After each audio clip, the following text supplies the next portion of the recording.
बदलापूर येथे घडलेली एका लहानशा चिमुरडीवरती अत्याचाराची घटना ही अत्यंत क्लेशदायी आणि वेदनादायी आहे।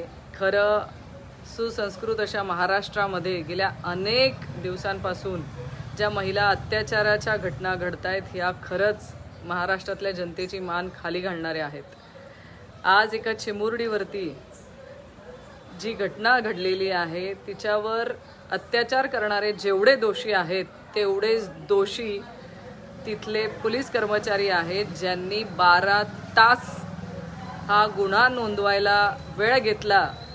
आज त्या सगळ्या पोलीस कर्मचाऱ्यांवरती कारवाई करणं अपेक्षित आहे। आज जे या घटनेच्या कारवाईसाठी आडकाठी आणत असतील त्या प्रत्येकावरती कारवाई करणं गरजेचं आहे। आज निरपराध मुलींवरती ज्या अत्याचाराच्या घटना घडतायत या घटना हेच दाखवतंय की महाराष्ट्रामधल्या आज आम्ही महिला सुरक्षित नाही।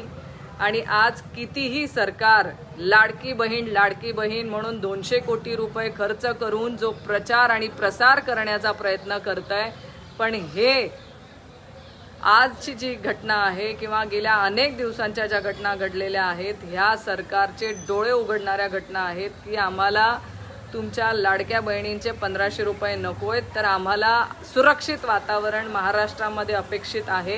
कारण आम्हाला मोकळा श्वास घ्यायचा आमचा अधिकार आहे आणि एक महिला बाहेर पडल्यानंतर किंवा आमच्या मुली आमच्या बहिणी बाहेर पडल्यानंतर त्यांना एक सुरक्षित वातावरण देण्याची जबाबदारी ही सरकारची आहे। आणि आजच्या दिवशी जी घटना बदलापूरला झालेली आहे ती घटना हे दाखवून देतंय की सरकार महिलांना सुरक्षित वातावरण देण्यासाठी अपयशी ठरलेलं आहे। या निर्लज्ज सरकारला आम्ही सगळ्या महिला जाब विचारतोय की आम्हाला सुरक्षित असं वातावरण हवंय।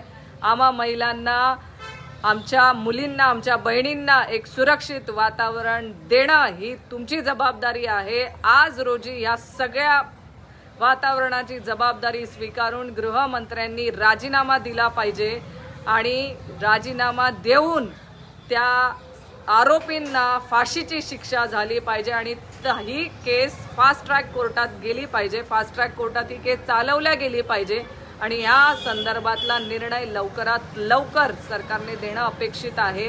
यासाठी सरकारने सुमोटो ॲक्शन घेणं गरजेची आहे आणि माझी याच निमित्ताने विनंती आहे सरकारला की ज्या पोलीस अधिकाऱ्यांच्या दुर्लक्षामुळे 12 तास ही केस उशिरा दर्ज झालेली आहे त्या पोलीस कर्मचाऱ्यांवरती देखील कारवाई झालीच पाहिजे।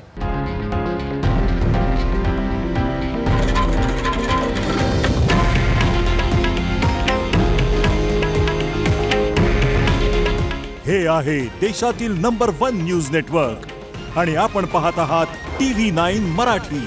काळजी तुमची, हित महाराष्ट्राचं।